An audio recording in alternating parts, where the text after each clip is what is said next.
What's up, everybody? Thanks as always for supporting the show. It would mean a lot to me if you would take a second to scroll down and hit that subscribe button to the Hoops Tonight YouTube channel, and then follow me on social media on TikTok, Instagram, and Twitter so you guys don't miss any of our content over the course of this season. All right, let's talk some basketball.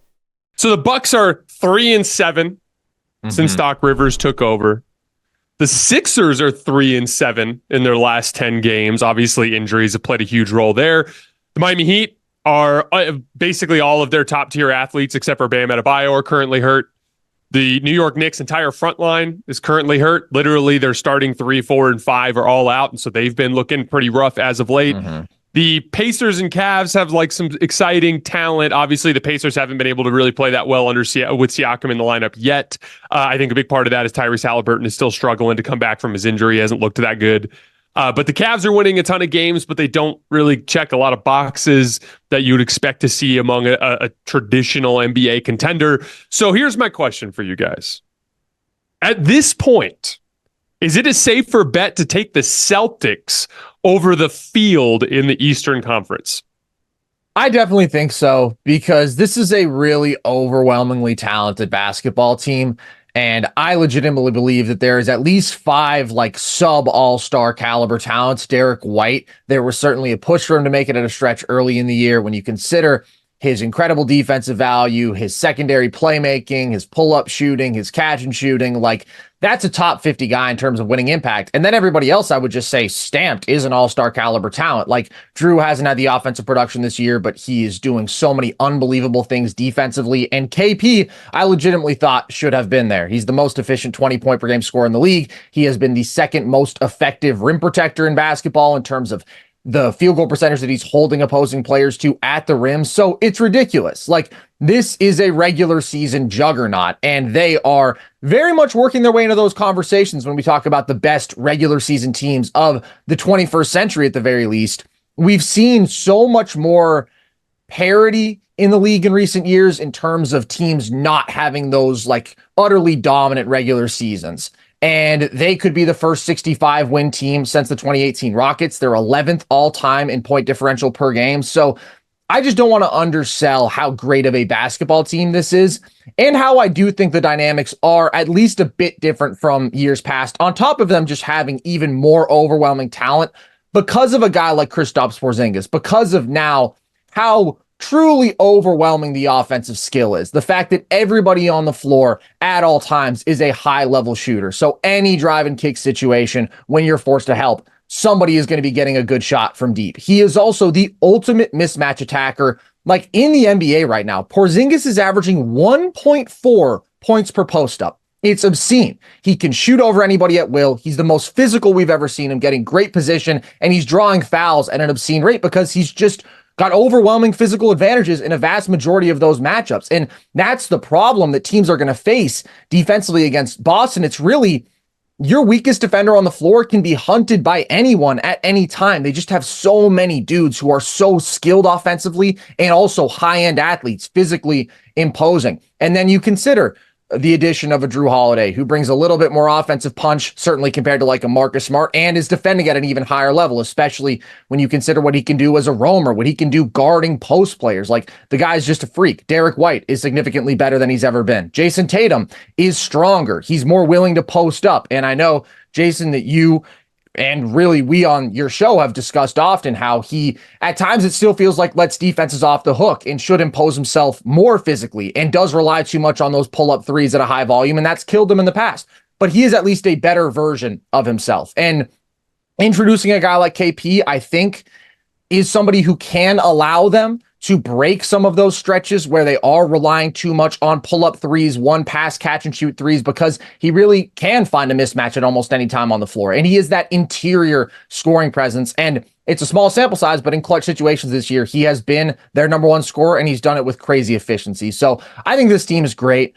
I still slightly prefer Denver, because I think they have the best player on the floor by a lot, and I think that offensive formula is just going to be effectively unstoppable for them. But if Jayson Tatum played like a consistent superstar, maybe top 5 player kind of guy, it would be tough for anybody to beat Boston. And out east, there are some teams that have upside, but they just have a lot more questions. I love the Knicks, but for them to beat Boston, you would need Julius Randle to play at a sustained level that I just don't buy from him. He is like one of the great playoff droppers of the 21st century. He has fallen apart in every individual playoff series that we've seen him in. And the dynamics are different there because they have so much more spot up shooting. Their defensive personnel is so much better. But at the end of the day, with Randle in a volume role, like, you're going to need him to deliver. And I just don't trust him. And then the Bucks, you always have the upside because Dame and Giannis can go nuclear, but they would need to somehow figure out a way to guard this Boston team who has all of these skilled and yet big and strong and athletic ball handlers. And I just don't see that. Like, Pat Bev is your point of attack defensive move at the deadline. You can't play a Dame and Pat Bev lineup against the Boston Celtics. Like, you're just going to get bullied. So ultimately, everybody else's flaws to me are just more significant. And this Boston team is crazy talented. They are crazy talented. They're big, they're physical, they're athletic all throughout the lineup. And like you mentioned, Carson, too, they're all super skilled. I won't say that I haven't seen a starting five this talented in a long time, because I think I would be selling Denver's starting five last year really short. But this is a dominant group. And I think that the rest of the East is very flawed. I would take Boston out of the East, but Carson, I think you point to the fatal flaw, and I'm going to be that guy again. The one thing that does scare me about the playoffs is the fact that Boston is attempting nearly 44% of all their shots from deep. That's the most in the league.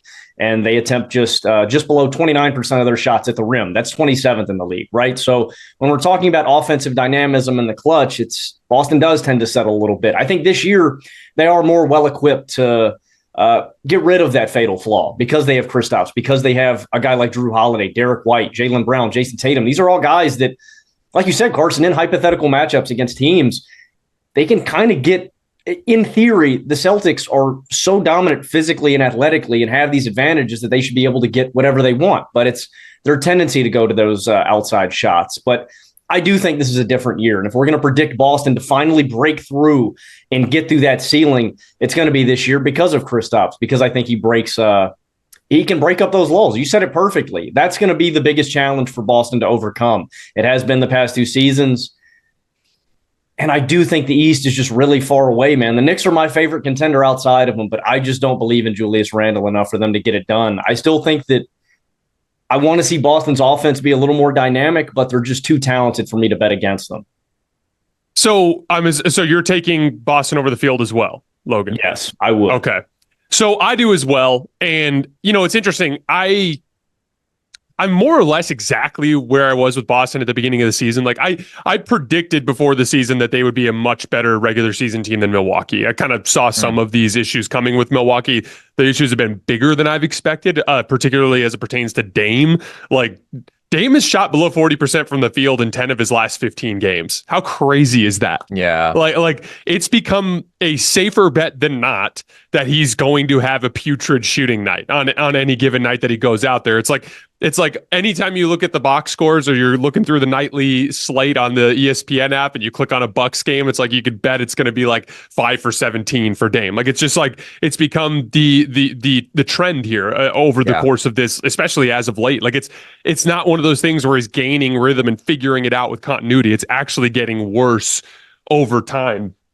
But with the Celtics, I mean, obviously there are still some things there that are big question marks as it pertains to, like, just look at their most recent losses. Like, all of their recent losses have involved going up against the upper echelon teams in the league, and then their offense in particular falling apart. That said, any sort of question mark that has risen from the Celtics this year pales in comparison to the question marks we've seen elsewhere. The Bucks have defended a little bit better since Doc took over, but their offense has completely fallen apart. Obviously, I agree with you. Like, Patrick Beverley, I think as far as the discounted options that were available at the deadline, I thought he was a good pickup. Yeah. And I think he gives them a certain look that they can go to.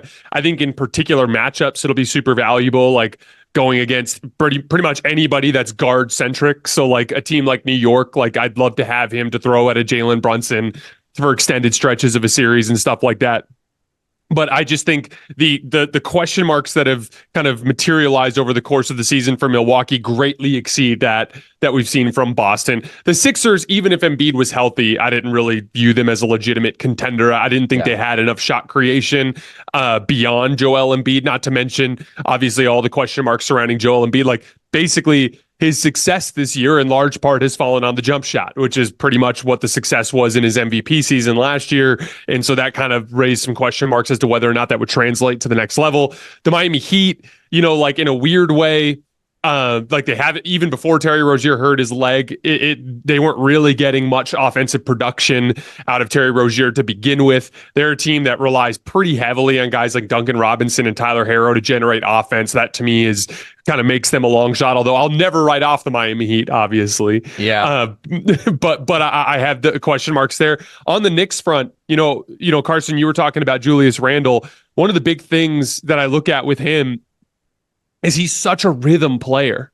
Mm-hmm. And like, I almost feel terrible for him with this shoulder injury because once again, he's going to come back and have like 15 games to get his legs underneath him before he gets into the postseason. And that specifically is the issue. Julius Randle's that guy that like, if he can play 2 consecutive months without getting hurt, he kind of like just gets in a groove where his touch is dialed in and he becomes really gifted. But like, again, if you just zoom out from the Knicks, it's like you need OG Anunoby to come back and not have any more issues with his elbow. They literally have to remove a foreign body from it.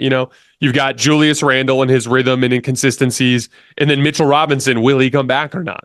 There's just a lot of question marks on that front. And so when you just simply break it down to odds, it just feels a hell of a lot more likely that Boston will win than any of these other stories even combined. And, I did a deep dive on the Celtics earlier this week talking about some of their spacing principles. And, I think there's a pretty clear line to some of their offensive issues being solved.